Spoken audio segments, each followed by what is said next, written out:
श्रोते हो नमस्कार। मी आज तुम्हाला समर्थ रामदास स्वामीचा एक अभंग ऐकवणार आहे। देव जवळी जवळी अंतरी, भेट नाही जन्मभरी। त्या देवाला आपण सर्वत्र शोधत असतो, परंतु संत त्याचा पत्ता नेमक सांगतात। तो इतक्या जवळ आहे की तो आपल्या अंतरातच आहे। आत राहून तो देहाची सर्व कार्य करत असतो, परंतु मानवाला त्याची जाणीव नसल्या कारणाने आतापर्यंत त्याची भेट झाली नाही। तिन्ही लोकात तो मूर्तिमंत देहरूपाने वावरत असतो, परंतु माणसाला ज्ञानदृष्टी नसल्या कारणाने तो दिसत नाही। समर्थ म्हणतात, स्वर्गे मृत्यू पाताळे यत् किंचित चराचरम, सर्व पंचभूतकम राम षष्टम किंचिन न दृश्यते। कारण ती एक अदृश्य शक्ती आहे। पाच भूतांना घेऊन पिंड आणि ब्रह्मांडात कार्य करत असतो। जर आपल्या भाग्यात एखादे संत साधू सज्जन सद्गुरू आले तरच त्या देवाची भेट होईल। संतांना त्याची प्रचिती आली, ते धन्य झाले। त्यांच्या पिंडात देव प्रगट झाला, तसा तो सर्वांच्या पिंडात आहेच। प्रगट होण्यास कारण अखंड देवाची जाणीव, सत्कर्म, सद्विचार, सद्वासना, सद्भावना पिंडात जागृत होत्या। त्यांनी काया वाचा मने देवाला वाहिले, म्हणून देव त्यांच्याशी बोलत होता, देव त्यांच्यात प्रगट होता। तर आता अभंग ऐकूया।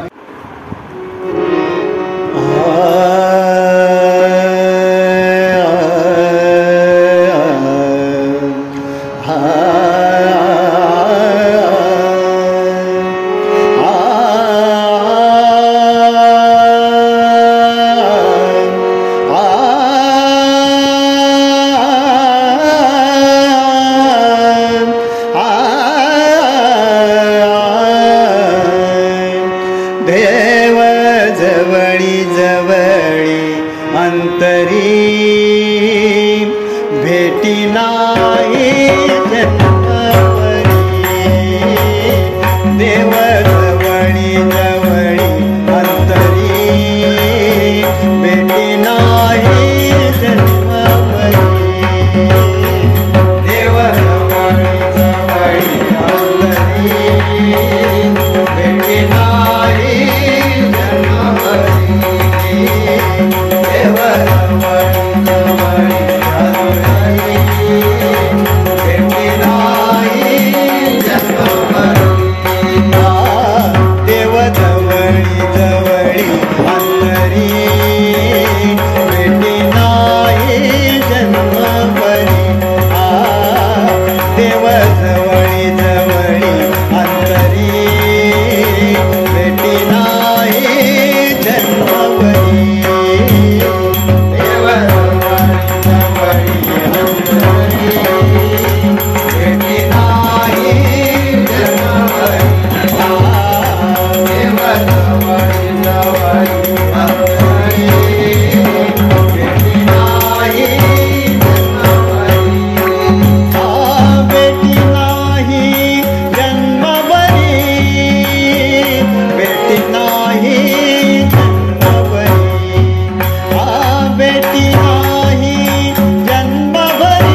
देवाचे दर्शन झाले देवाचे दर्शन झाले देवाचे दर्शन झाले देवाचे दर्शन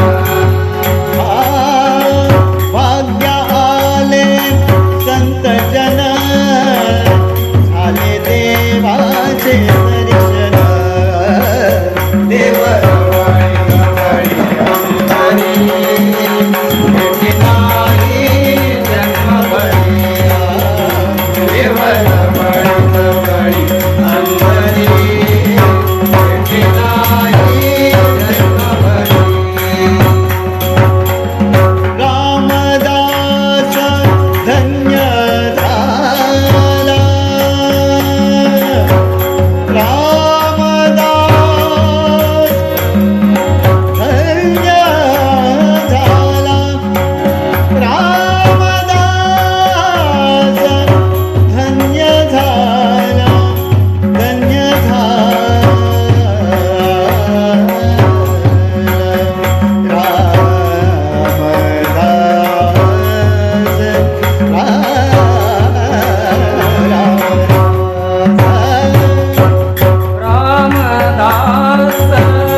देही देव प्रकटला देही देव प्रकटला देही देव प्रकटला रामदास धन्य झाला देही देव प्रकटला देव